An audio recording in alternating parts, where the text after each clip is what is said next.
am trying to hold it together at the minute. I'm having a panic attack. Seriously, my hands have gone purple. Are you okay? I know I'm going to hold it together because, like, so I'm Jane Hinchcliffe. I thought I was just a chronic pain patient, but it turns out it's actually anxiety. I've got functional neurological disorder, but I didn't actually get it diagnosed until about a year ago. And my heart's going like the clappers, and my hands just went blue. But yeah, first time speaking in public. But I mean, 3 years ago, I wouldn't even have a photograph taken, so I'm getting there. But yes, I mean, I've come from obviously the legacy market. I've used cannabis on and off since I was, 17? I tried it recreationally, but then I was in pain since I was 13. So, I mean, definitely 18, I was using it for pain. One of my friends gave me some flour because I'd crashed my car and hurt my back, and they were like, well, try this. And, you know, it worked, and I did use it on and off. And then, you know, I'd been prescribed codeine at the age of 15. At the age of 26, they diagnosed me with fibromyalgia, which was totally incorrect. But because I've got functional neurological disorder, I developed every single symptom of fibromyalgia, chronic fatigue, everything. So, yeah, I know what it's like to have it. And, I mean, they prescribed me amitriptyline, pregabalin, then, of course, because of the opiates, you need stuff for your stomach. You're on the right cocktail of stuff to protect your stomach, stuff to keep... It's an absolute nightmare. And I was using inhalers as well. I've got asthma, which isn't really an issue when I'm on the right amount of cannabis. It does work wonders for everything. But yeah, instead of babbling. So yeah, 2018, just before it actually all came on prescription, I'd been going on to Twitter. It was after I read the report that Mike Barnes actually wrote.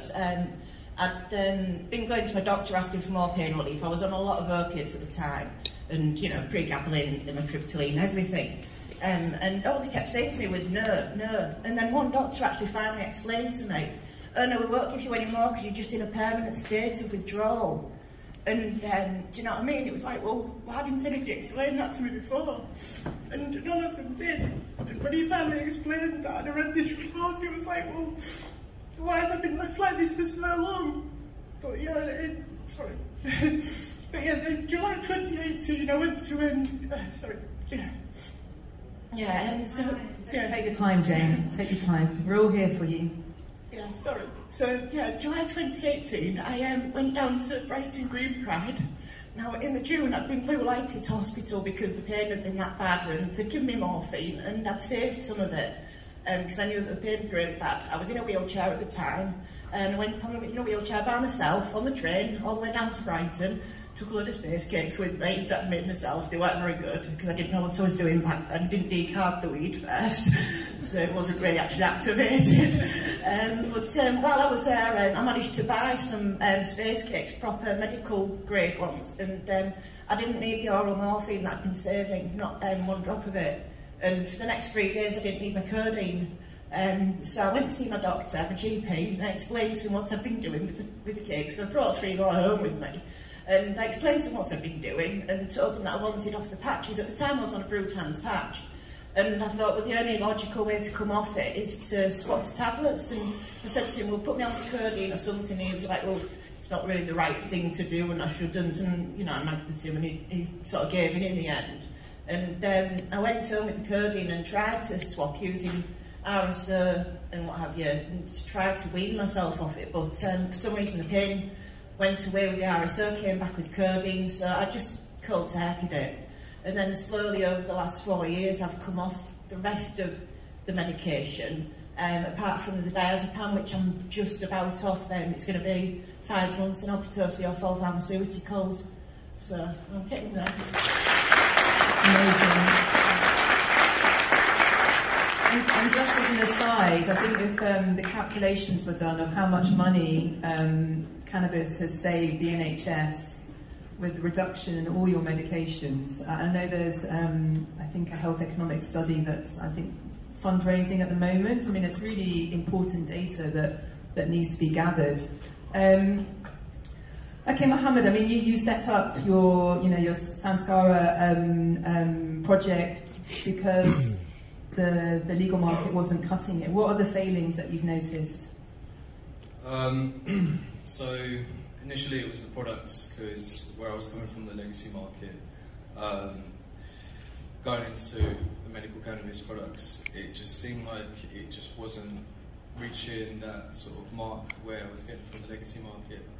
And then there was a lot of issues with the different products that were available. So it was only high THC products and high CBD products, and there was only a few balanced products as well, which just didn't seem right.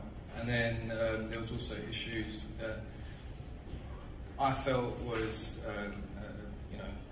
so that was a problem, was that there's a lot of products which are irradiated, which I didn't agree with. Where I've come from, non-irradiated products to an irradiated product, I could just tell there's just that slight, it's not reaching that effect that I need, like the full effect to relieve my symptoms. And I saw a lot of comments on social media, on Facebook, Reddit and everything, where patients were saying, well, why isn't anything being done to raise concerns for patients about even the services as well. So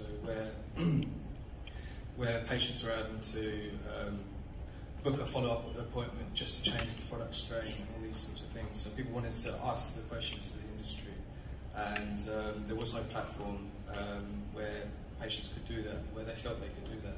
So I created the Sanskara platform, told patients, you're more than welcome to come volunteer, or supporting, providing this education for the patients, get this information out, do a bit of research, and maybe even direct the industry into providing products and services that we really need. There's been kind of talk about the care that's being provided through the clinics. It sounds like it can be a bit patchy. Okay, Jeremy, over to you. Don't want to put you on the spot, but I'm easy now. But no, I think what sometimes patients don't really get, and what clinics don't really get, is that we're existing in a legislative environment that isn't fit for purpose.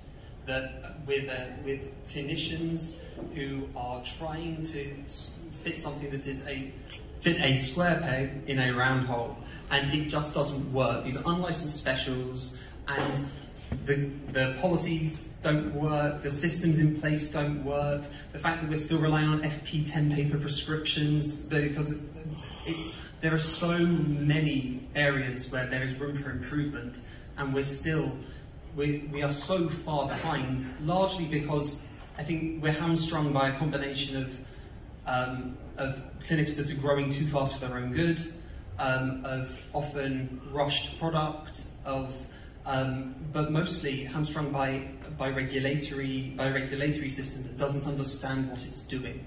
Bear in mind that the MHRA only took over from the European Medicines Agency after Brexit, and it's been, not that it was any better before, but it's been this constant series of cock-ups, and it is, unfortunately, the clinics are struggling